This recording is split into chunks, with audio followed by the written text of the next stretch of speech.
Good afternoon, Year 4. Thank you for joining us for our history lesson. Our learning challenge today is, can you research two versions of an event and say how they differ?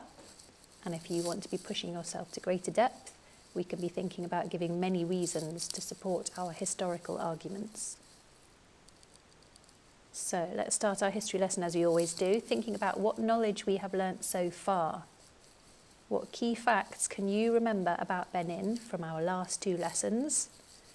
And most importantly, if you want to do well on your next History Kahoot quiz, you need to be thinking, did Benin begin in 900 AD or 900 BC? So remember, AD means Anno Domini, or the year of our Lord, and we sometimes call that the Common Era, because it is dates that are commonly used around the world. Whereas BC is before Christ. So, did these events happen 900 years after the time of Christ or 900 years before the time of Christ? If you want to be getting points on your Kahoot, you need to be remembering this key bit of knowledge that these events were in 900 AD. Okay, so AD or CE meaning the Common Era.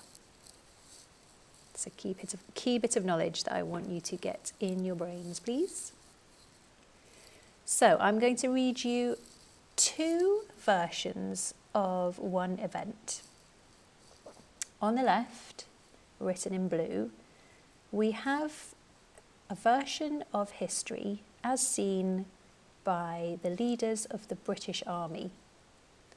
And on the right, in red, we have the same event but seen slightly through the eyes of the Benin people. Now, as we go through this lesson, you'll see there is more information in blue from the British Empire's point of view than there is in red. Now, that's partly because, as we learnt earlier, the Benin people didn't write down their history. They created amazing plaques to show the different aspects of their life. But they weren't a civilization who wrote down what was happening to them.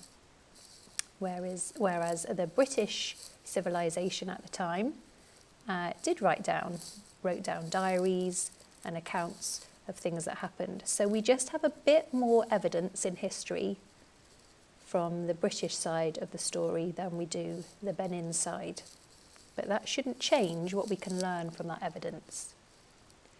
So in the 1880s and 90s, powerful European countries, France, Britain and Belgium, took control of most African lands so that they could rule them as colonies. They wanted access to Africa's ivory, gold and diamonds so that they could sell them for huge amounts of money. They wanted to make money from their rubber, palm oil and cocoa. So let's check through the vocabulary in there.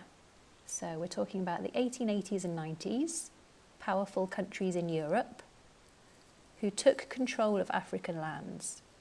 So they sent armies and they took control of lands that did not belong to them, but they wished to belong. They wished to own and rule. This was because Africa was very wealthy in a material called ivory, which actually comes from the tusks of elephants. And it was a material that was valued very highly. Africa also had natural resources of gold and diamonds in their soil underground. And the powerful European countries wanted those things. They also knew that they could make money from natural things that grew in Africa, such as rubber that comes from a tree, palm oil, which is something we still use today, and cocoa, which obviously is in chocolate. So the powerful European countries thought, well, I'd like those things. So they began to try to take those things. Now, over on the right-hand side, the Oba became worried about losing control of Benin and stopped contact with most European countries. So about the same time, we know that the Oba thought, hold on a minute, I'm not sure why my country should give away its precious things. So it stopped trading and it stopped welcoming the European visitors. So we've got two sides of the same event here. So some more facts that will help us understand the two sides of this story. Starting on the left in blue. In 1892, a British official travelled to Benin with a document that demanded control of all people and resources in Benin in exchange for the protection of the British Empire. So in 1892, a special document was taken over that said, we will look after you if you give us all of the control of all your people and all your resources. We'll take care of you if you do that. Now jumping over to the right-hand side in red.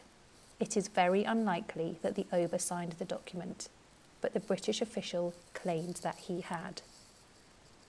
So historians have worked out that it's very unlikely the Oba would have said yes to that deal, but the British official pretended that he'd got a signature on his piece of paper and that the Oba was happy with it.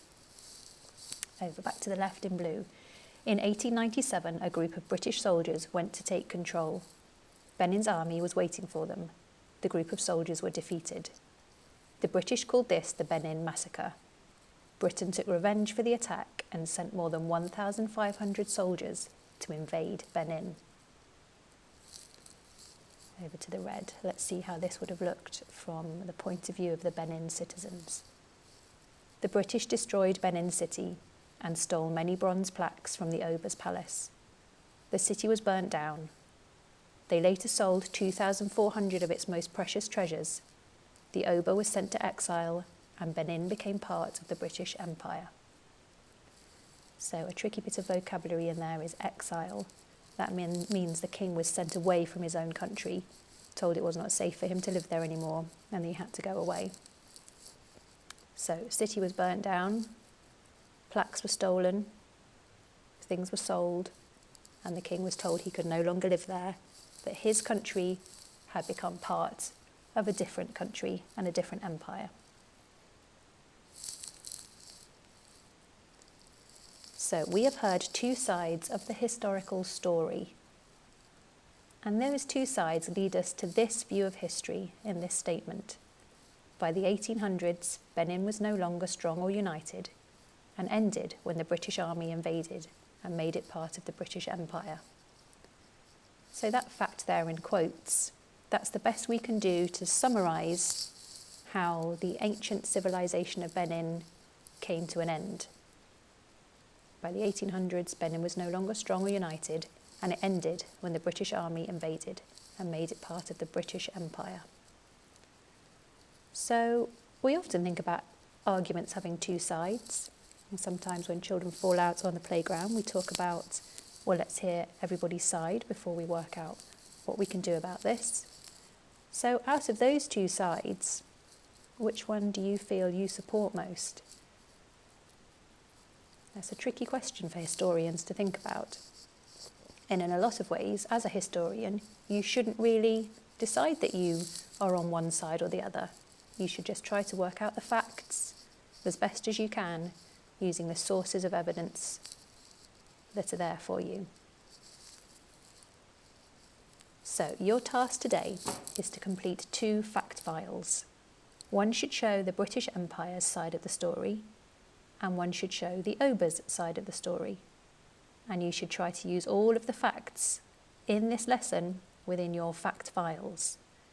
So you might have them on two separate sheets of your topic book, or draw a line neatly down the middle of your topic book and have British Empire on one side, Oba or Benin on the other side, and try and find all of the different facts that we've talked about. Now, I've handily colour-coded them in blue or red, blue for the British Empire and red for the Benin people. So you can go back through this video and pause the video when you think there's a fact that you want to include on your fact file. Now, as you will see from the greater depth challenge, it was to see if you could use more evidence to support your arguments. So we would love you to do some more research by going onto BBC Bitesize. They've got some really great information about Benin. Or you could do a Google search to try to find some more information about some of the key facts that I've told you about in this lesson. You are welcome to do that if you want to push yourself to greater depth, but you will meet your learning challenge today by using all the facts within this lesson. Now, a little challenge for anyone who wants something in addition to that. Do you think it is fair that the Benin bronzes are still kept by the British Museum? So all of those bronzes that were taken from Benin when the British Empire took it over are now in the British Museum in London. I wonder, is that where, as a historian, you think they should be? Is that a useful place for them to be because British people can learn about their history and the things that happened in our past? Do you think they would be better kept in the Benin Museum so that the people of Nigeria, the modern country that is now where Benin used to be, would it be better for the Nigerian people to have their bronzes in their country? I want you to have a think about that as a challenge. Right, I would love to see your fact files. Send them in on Seesaw. Make sure you write your date and learning challenge at the top of the page with every bit of work you do for English Martyrs, please. Date and learning challenge, and then a fact file with our 2 sides of the same time in history. Thanks, Year 4.